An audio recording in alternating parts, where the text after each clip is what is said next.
What is up, YouTube? We're back with our first team rankings for the 2022 NFL season. It's getting late. I'm banging these videos out. I'm posting them every day. And I have 5 parts. So, go ahead, go watch them. Start at the first one, obviously, and then go up. And, well, let's get started. It's part 4 now. Teams 10 through 6. So we're going to go a little bit more in depth here about why these teams are where they are. Let's get started. I want to make this kind of short. Alright, Dolphins. This is going to be my first team off the board. I was contemplating them at 11. Now they're at 10. You traded your draft picks for Tyreek Hill, which, I mean, you don't got anybody throwing him the ball. The only question of the Miami Dolphins is Tua turn the ball over gonna be good enough? And that answer is no. He is not gonna be good enough. But I put them in the 10 range because who knows? That's all they need. If they can somehow get a quarterback who is even Baker Mayfield. Like, I am lobbying right now for the Miami Dolphins to go get Baker Mayfield, because Baker Mayfield is better than Tua Tagovailoa, and that is a fact. And you want to know why? Because I don't think left-handed quarterbacks can really work in the NFL anymore. I don't know why that is, and it makes no sense because, Steve Young, obviously. It really does make no sense. But he just does not work in the NFL. And other than that, their team is outstanding. They had a great offseason. Alright, next team. We're getting into the nitty-gritty here. I'm going to go Kansas City Chiefs. Lost Hill. Chris Jones and Frank Clark, how much do they really have left in the tank? Because they've been pretty much carrying your defense for a while. Same thing with Tyrann Mathieu. And Tyrann Mathieu is not here anymore. You got Justin Reed, who's a very compatible backup. Snead is still there, but how good is Snead really? You're struggling at corner. You're struggling at safety. You're struggling at linebacker. You got Karlaftis. You got McDuffie. You did get McDuffie. He's going to be very good. Karlaftis is going to be interesting. He has a high ceiling and a very low floor. On the offensive side of the ball, Patrick Mahomes is your quarterback. And let me take a good look at the Kansas City Chiefs draft. Kansas City Chiefs draft. McDuffie's going to be very good. I will give you that. I think a lot of people are... I don't know why FanSide is like that. Like, why can't I just see who they drafted? Please. Thank you, ESPN. Alright, Sky Moore. Not as good as people think he's going to be. Not even close. He's nowhere close to Tyreek Hill. I think of him more as a ceiling Christian Kirk kind of guy. Like, he's interesting. Brian Cook. Not a second round pick. Not even close. He's a third at best. You're really... When you're picking from the Cincinnati kind of schools, I mean, Maude Gardner's like a kind of a once in a while kind of player from one of those smaller schools, if you know what I mean, like a Cincinnati. Like, Maude Gardner's going to be the best corner in the league, most likely, in a few years. Not a bad pick, but they reached. Chanel. They upgraded at linebacker here. I don't know how he slid from he was supposed to go very low second, like pick 40 around there, and he fell all the way to here, which is crazy. He's gonna be outstanding for them, and he's from Wisconsin. They usually produce some good trenches players, and look at him. He's got the cross there. You know he's gonna be tough. Williams, not thinking much of him. Kennard, again, not thinking much of him. And he didn't pick until round 7, and they got another cornerback. Yeah, not very top heavy. You got McDuffie, you got Chanel, and you got Karlaftis. Those are the only 3 I really think will be real difference makers for them. And you got Patrick Mahomes. That's it. If you didn't have Patrick Mahomes, I think you would be down in the Ravens-Steelers range. But you got the best quarterback in football. So who knows? Who knows what can happen? They could easily be number 1. Alright, next up. It's getting tough.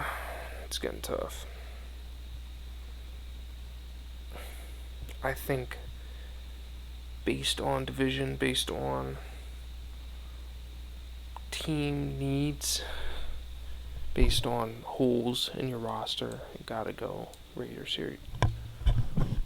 This might be the most top-heavy team in the NFL. You got Carr, Adams, Renfro, Waller. O-line is trash. Josh Jacobs is okay. Chandler Jones, Max Crosby. Nobody else on defense. Nobody else. Rocky Sin you just got from the Colts. That's it. You lost Nick Okoye. Super top heavy in an outstanding division. And, is that going to work? Probably, because this is a top heavy league. This is a star kind of league, and they're going to make the playoffs. And I have no doubt about that. But is it sustainable? This is like a one and done kind of thing. And how much does Chandler Jones really have left in the tank? How much does maybe Derek Carr have left in the tank? Is Devontae Adams still the best wide receiver in the NFL, or is he dropping? I think he is. But it's just all questions that need to be answered. They could be number 1, but it all depends on what happens, or they could be mid. Alright, next up, now we're getting into the great teams of the NFL, like the great ones. And everybody's thinking, oh, why are the Eagles still here? Well, when I get to them, I will tell you why. Alright, Broncos.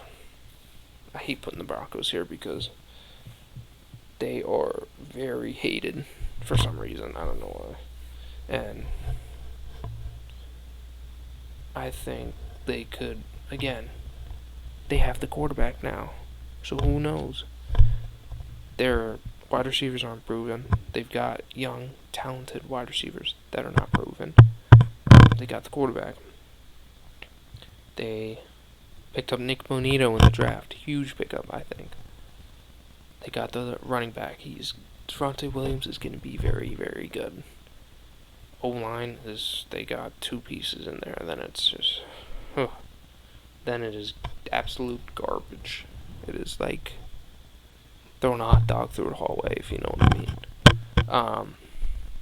D-line, you lost your best D-lineman, Shelby Harris. You still got Chubb. Now you got Bonito. And I've been hearing a lot of talk about, their tight ends are very good. Albert O and now Greg Dulcich. They're going to be very good at tight end. Okay, let's get to the defense again. Cornerback, good. Safeties, good. Linebackers, trash, atrocious. Defensive line, atrocious. And you can win that way, but you're going to have to score a lot of points on offense, and you're going to have to hope you go up against a team like the Raiders who can barely run the ball. And that's pretty much all I got for the Broncos. Also, you're in the toughest division in the NFL. and it's not even close. So you could easily slide down to this area because your team around Russell Wilson is not ready. Alright, I finally have to put the Philadelphia Eagles on the board. 10, 9, 8, 7, 6. Now let me tell you why the Eagles are ranked where they are. So, A.J. Brown, huge, absolutely massive pickup that put them from in this range to here. Because A.J. Brown, going into his prime, star wide receiver. Now putting him next to Devonta Smith, who is a star wide receiver because he broke the Eagles' rookie season reception yards stat, whatever, record. You got 2 star wide receivers. They could be easily the best 1-2 wide receiver duo in the league. And I think they are. Look at the teams down here. Cooper Kupp and Allen Robinson and Diggs and Gabriel Davis, no. Chase and T. Higgins up there. Evans and Godwin. Godwin's coming off a ACL injury now. Williams and Allen up there. But you got 2 star wide receivers up and coming. And then behind those guys, you got Watkins, Rager. Who knows? Rager could still be good. Now, I know he gets a lot of hate, but he can still be good. And this is his time to shine. When all the eyes are on Brown and Smith, and he's getting number 4 or the worst coverage possible, this is his time to go. Same thing with Watkins. He's proven himself. He's good. He's the deep threat they're going to need. Then Zach Pascal, new pickup. Not thinking much of him. At the time, I was thinking a lot when they signed him. He's going to be one of those. He's just going to give the other guys a rest, pretty much. They've got the best O-line in football. I'm going to say that. Actually, I'm going to take that back. The Buccaneers do. They got the second best O-line in football. And I think that because you got... Now listen, Jordan Mailata. I think he's going to be the best LT in football next year. At left guard, you got Landon Dickerson, second year, out of Alabama, athletic freak. As a rookie, he was a star on the offensive line. Jason Kelce, the best center in the league, no doubt. Even though it's his last year. Right guard, Sam Mallow.